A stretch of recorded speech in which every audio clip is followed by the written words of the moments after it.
So before starting off with the Ironwasp tool, let us go ahead and start our vulnerable web application. So the vulnerable web application that we are using for this tutorial is the BTS lab. So before that, we are going to start our Apache server as well as the MySQL database, because we are running this vulnerable web application on our local host. So after that is done, open up the browser.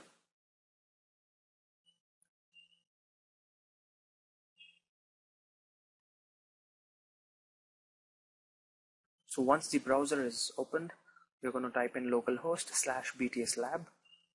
So downloading and installing BTS lab is pretty easy. It's available on the internet, so it's just a Google search away. So once the page loads up, we're going to go ahead and register with any random username that you want and any mail ID that you can probably give there.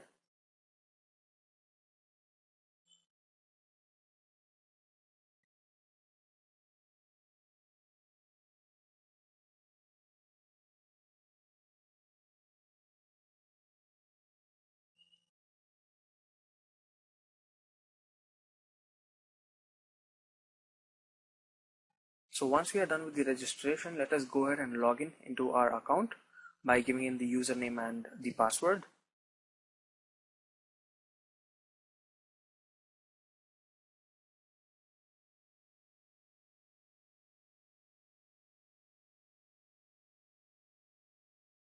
So after we log in, we are going to go ahead and now try out various different things with the Ironwasp tool.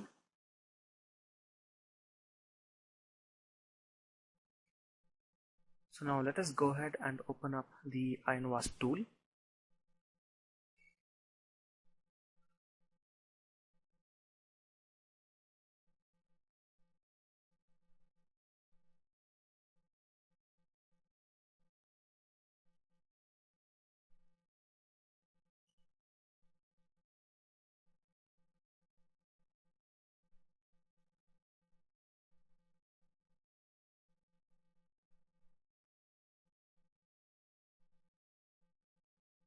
So once the tool is loaded up, we get this startup settings, wherein we could set up our interception proxy.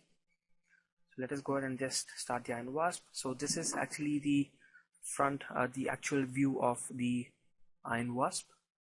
So this is how actually Ironwasp looks. So we have various different tabs using which we could perform our web application pen testing. So after that, we are going to go back to our browser and set the system proxy settings there. So we're going to go open up our Mozilla Firefox, open the Tools tab, then go to Options. Under the Advanced tab again, click on the Settings. So we're going to click on Use System Proxy Settings there, and after that is done, we're going to click OK. So this is done at the in the browser. So go back to Ironwasp, and then again make sure in the Proxy tab the Set as System Proxy is ticked on. So now this would allow us to intercept all the requests and the responses.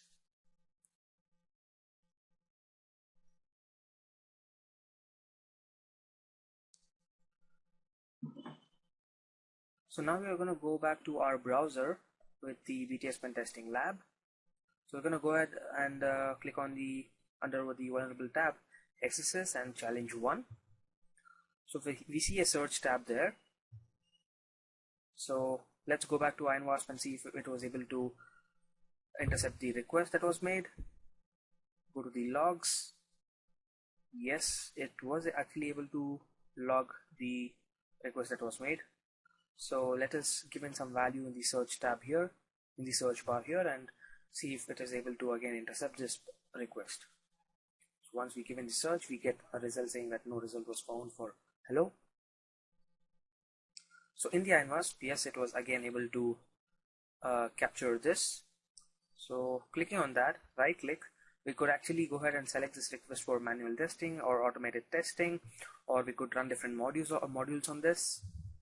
And in the response, we can go ahead and check out the raw headers, raw body, then the body parameters, the reflections that we were able to get, and various other things that was gotten as the part of the response. Then again, under the even the request tab as well, we could go ahead and see what are all the URL path parts, the query that was made, and various other stuff like, yeah, the query here we can see, the cookie information, the headers, so, and again the raw headers as well.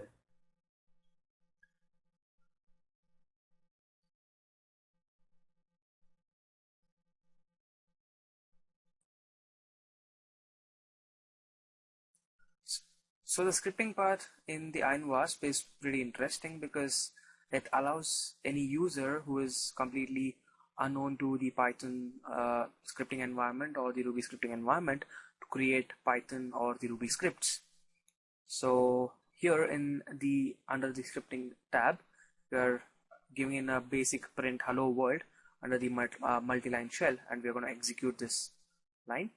So yes, it gets executed on the interactive shell there. So after this is done, so we could go ahead and write in a script here, or we could run the script creation assistant, which would allow any user, though whether they know the Python or Ruby scripting or not, they could create the scripts pretty easily. So here we are going to create a request for requesting a URL. So in this case, it is in this scenario, it is localhost/bts lab, which is our vulnerable web application. So when we type there and click on the generate code, so the code gets generated. We could copy this Python script onto the clipboard, go back to the multi-line shell, paste it right there, and we could again go back to the script creation assistant so as to get in more and more scripts. So we could go ahead and create scripts for reading or modifying the parameters, or reading or modifying other properties, or send requests, or various other different stuffs there. So these different tabs have are for different fields there, and wherein we could go ahead and create scripts for fuzzing or crawling, or right now we are going to create a script for scanning. So we are going to select the parameter to scan. So here in this case it is URL path parts. So after that we are going to add the scan points. So once this is done, so let us go to the next step. So we could select all the vulnerabilities that are listed here, or we could go ahead and select any number of vulnerabilities that we want to test from the list given there. So we'll go to next step, generate the code. So once this is done, so we could copy this Python script to the clipboard and paste it right back to the multi-line shell. So once we are going to execute this, the module for the cross-site scripting that we selected is going to start executing there.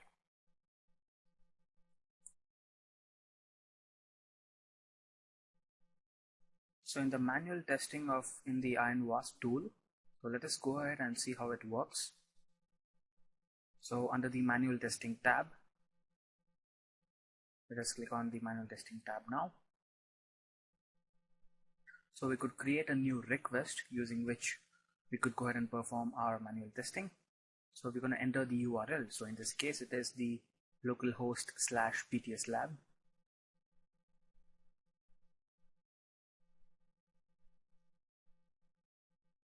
So after this, we could go ahead and select the user agent for the request. So we could click on this, and we could select any of the browsers.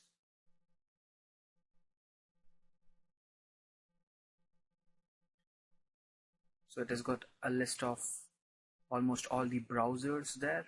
So we could select any of them.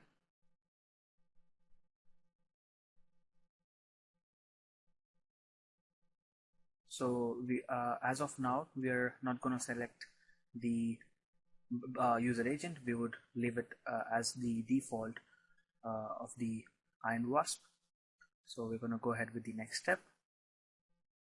So after that, we could go ahead and we could name the request, or we can leave it blank so that it could assign it automatically.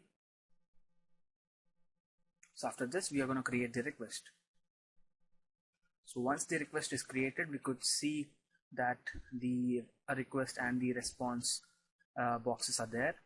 So we could send in any sort of request and see the response in the respective tabs. So as we send the request, we could see the response that we are getting. So in the pretty similar way, we could go ahead and send in the various different requests and see how the web application actually works, and so that's how we could go ahead and perform the manual penetration testing.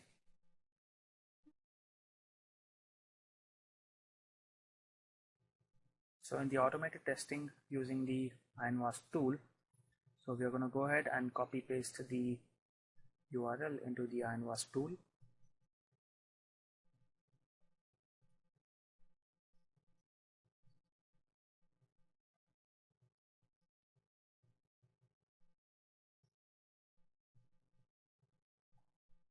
So once this is being done, we're going to go ahead and click on the Start Scan button there.